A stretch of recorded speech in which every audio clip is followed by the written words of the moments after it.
नमस्कार, आप देख रहे हैं महुआ खबर का खास कार्यक्रम महुआ 9 PM में हूं आपके साथ विवेकानंद झा। चलिए अब खबरों का रुख करते हैं। सम्राट चौधरी ने यूजीसी और अलग अलग मुद्दों पर महत्वपूर्ण बयान दिए हैं। उन्होंने कहा कि यूजीसी मामले में न्यायालय का निर्णय सर्वोपरि है और सरकार अपने स्तर पर कुछ नहीं कर सकती। उन्होंने स्पष्ट किया कि न्यायालय जो कार्रवाई तय करेगा वही लागू होगी। लैंड फॉर जॉब मामले में उन्होंने कहा कि किसी भी केस की सुनवाई समयबद्ध तरीके से होनी चाहिए और न्यायालय के निर्णय के अनुसार सरकार आवश्यक कदम उठाती है। प्लेन क्रैश मामले पर पूछे जाने पर सम्राट चौधरी ने कहा कि ममता बनर्जी को इस मामले पर राजनीति करने की आवश्यकता नहीं है। सरकार का मानना है कि जो भी चूक हुई है उसका सही समय पर निष्पक्ष जांच की जाएगी। का आदेश है। सरकार जो है, जब न्यायालय का कोई आदेश हो गया तो उस पर कार्रवाई करेगी। लालू परिवार को अब रोजाना पेशी होगा। मार्च से कोर्ट ने ये किया कि लैंड फॉर जॉब मामले रोजाना सुनवाई होगी। देखिए, किसी भी केस को एक समय के अंदर सुनवाई करनी चाहिए। न्यायालय जो तय करता है उस पर सब सरकार को है। कल जिस तरीके से सब प्लेन क्रैश हुआ, ये जांच का विषय विपक्ष के नेता ममता बनर्जी खास देखिए, ममता दीदी को राजनीति करने की जरूरत नहीं है। उनके परिवार के सदस्य सरकार के साथ खड़े हैं और सरकार का स्पष्ट मानना है किसी तरह की भी चूक हुई है। वहीं भाजपा महिला मोर्चा की प्रदेश प्रवक्ता प्रीति पाठक ने महुआ खबर संवाददाता संजय श्रीवास्तव से बातचीत में यूजीसी मामले को लेकर अपनी राय साझा की है। उन्होंने कहा कि यूजीसी को लेकर राजनीतिक बयानबाजी चल रही है, लेकिन सबसे पहले ये समझना जरूरी है कि यूजीसी वास्तव में क्या है। क्या कुछ कहा उन्होंने, आइए आपको सुनवाते हैं। अभी हमारे साथ जो है बीजेपी की महिला की प्रदेश की जो है प्रवक्ता हैं मोर्चा की, क्या कहेंगी जिस तरह से ये मामला आ रहा है कि अब जो लालू राज है वो खत्म हो गया, अब तेजस्वी यादव आ गए तो राजद का अस्तित्व समाप्त हो गया, चल रहा है, बयानबाजी भी हो रही है। क्या कहेंगी इस बारे में, आप क्या सोचते हैं? लालू जी का तो राज था और लालू राज चलता था और उस समय जो आरजेडी का जो रुतबा था वो तो आज ऐसे भी नहीं है।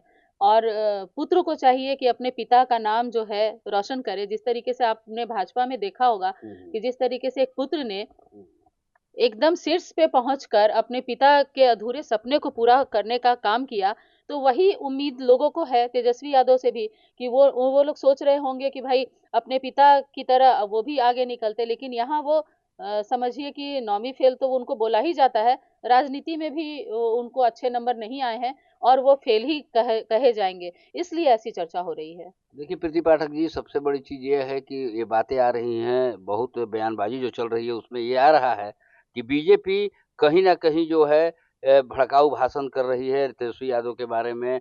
वो चाहती है कि वो हाईलाइटेड नहीं रहे, वो गौन हो जाए, बीजेपी को जिम्मेवार ठहरा रहे।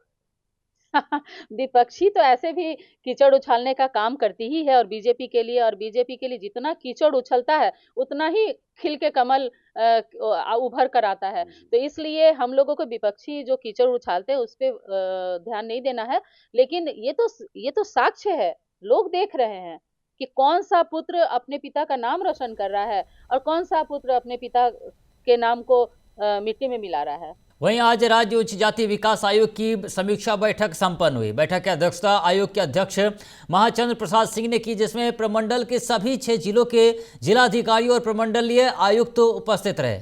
अध्यक्ष महाचंद्र प्रसाद सिंह ने बताया कि बैठक में मुख्य रूप से आर्थिक रूप से कमजोर वर्ग यानी ईडब्ल्यूएस के आरक्षण के क्रियान्वयन में आने वाली बाधाओं और उनके समाधान पर विस्तार से चर्चा हुई है। उन्होंने कहा कि आयोग के गठन के 6 महीनों के भीतर सवर्ण समाज के लिए कई योजनाबद्ध कदम उठाए गए हैं। बैठक में छात्राओं के लिए सरकारी कोचिंग, जिला मुख्यालय में छात्रावास निर्माण और सवर्ण महिलाओं को रोजगार शुरू करने के लिए 10,000 रुपये प्रारंभिक सहायता और उद्योग स्थापना तो 2 लाख रुपए तक की मदद सीधे बैंक खाते में भेजने की योजना पर विचार किया गया।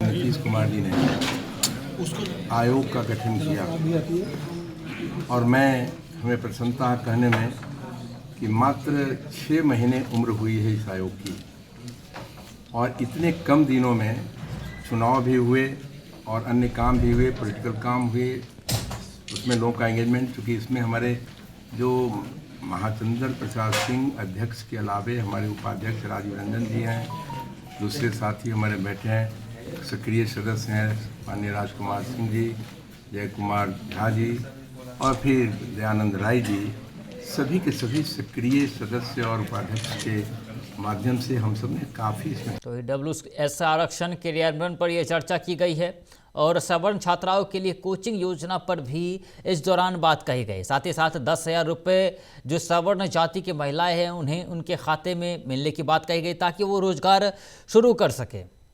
वहीं देश में यूजीसी के नए नियम पर सुप्रीम कोर्ट ने फिलहाल रोक लगा दी है। इस फैसले के बाद सीतामढ़ी में सवर्ण समाज में खुशी की लहर दौड़ गई है। स्थानीय लोगों ने फैसले की जानकारी मिलते ही एक दूसरे को मिठाइयां खिलाकर सुप्रीम कोर्ट के निर्णय का स्वागत किया। सवर्ण समुदाय के लोग इस फैसले के लिए न्यायालय का धन्यवाद कर रहे हैं और इसे समाज के हित में एक सकारात्मक कदम बता रहे हैं। स्थानीय लोगों ने कहा कि यह फैसला शिक्षा के क्षेत्र में सवर्णों के अधिकारों की सुरक्षा के लिए महत्वपूर्ण है। समाज के कई लोग यह भी मानते हैं कि आगे भी इस मुद्दे पर न्यायिक प्रक्रिया समाज के लिए समान अवसर सुनिश्चित करेगी। वहीं अरवल के सदर थाना क्षेत्र के सकरी गांव के पास केनाल नहर रोड पर एक बोलेरो वाहन अनियंत्रित होकर नहर में पलट गया।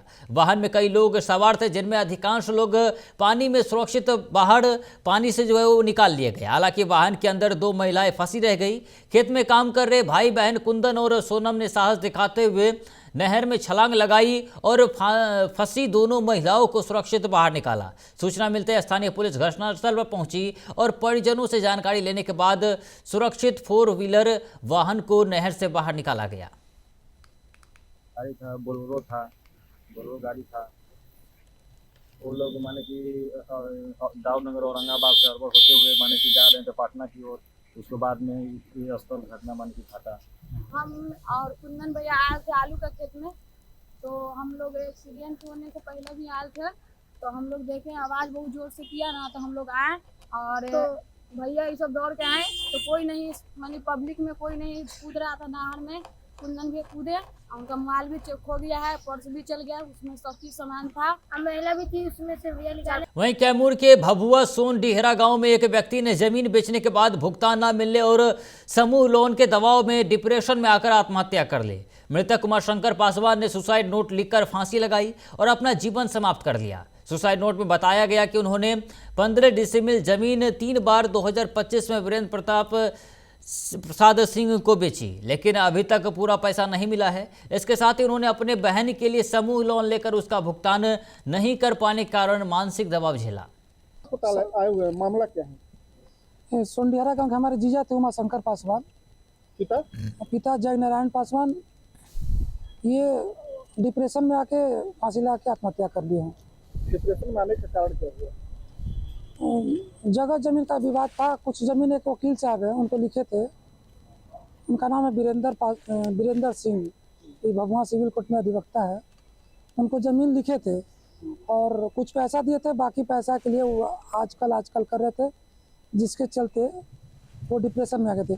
क्योंकि कैश पार भी लिए हुए थे, तो कैश पार का पैसा देने के लिए वो तगादा कर रहा था लोग कि पैसा दीजिए हमारा। सरायकेला में नगर निकाय चुनाव को लेकर चुनावी गतिविधियां अब तेज हो गई है।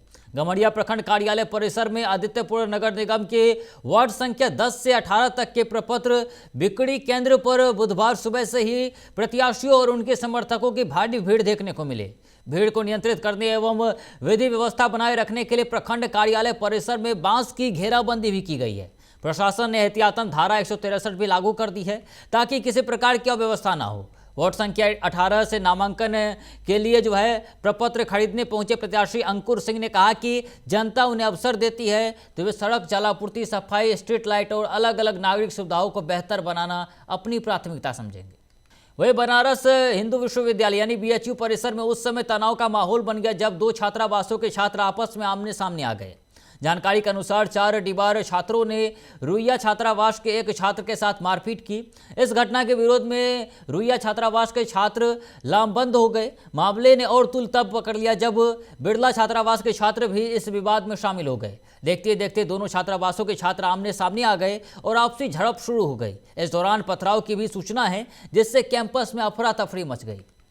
BHU कैंपस में अफरा तफरी का माहौल था। हालांकि प्रशासन ने काबू पाया है और लगातार जांच जारी है। वही नालंदा जिले के नालंदा थाना क्षेत्र के पचवाड़ा गांव में बर्थडे के अवसर पर हर्ष फायरिंग करना एक युवक के लिए महंगा साबित हुआ। सोशल मीडिया पर वायरल हुए वीडियो की जांच के बाद पुलिस ने युवक को एक देसी कट्टा और एक गोली के साथ गिरफ्तार कर लिया है। डीएसपी सुनील कुमार सिंह ने बताया कि वायरल वीडियो की सत्यता की जांच की गई है और आरोपी युवक की पहचान के बाद उसे गिरफ्तार कर लिया गया है।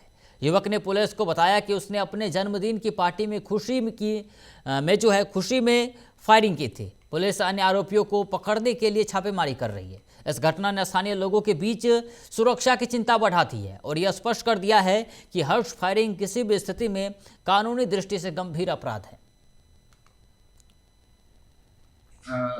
एक थानाध्यक्ष नालंदा के सरकारी मोबाइल पर एक वीडियो प्राप्त हुआ, तो वायरल वीडियो मिला, जिसको देखने से लगा कि 20-25 साल के कुछ लड़के हैं, 3-4 लड़के हैं, अंधेरे में वो अपना बर्थडे मना रहे हैं, कुछ कर रहे थे और उसमें से एक लड़का अपने हाथ में कट्टा लिए हुए है और हवाई फायरिंग कर रहा है। फिलहाल के लिए महुआ खबर का खास कार्यक्रम महुआ 9 PM इतना ही। ऐसे तमाम खबरों के लिए देखते रहिए महुआ खबर। नमस्कार।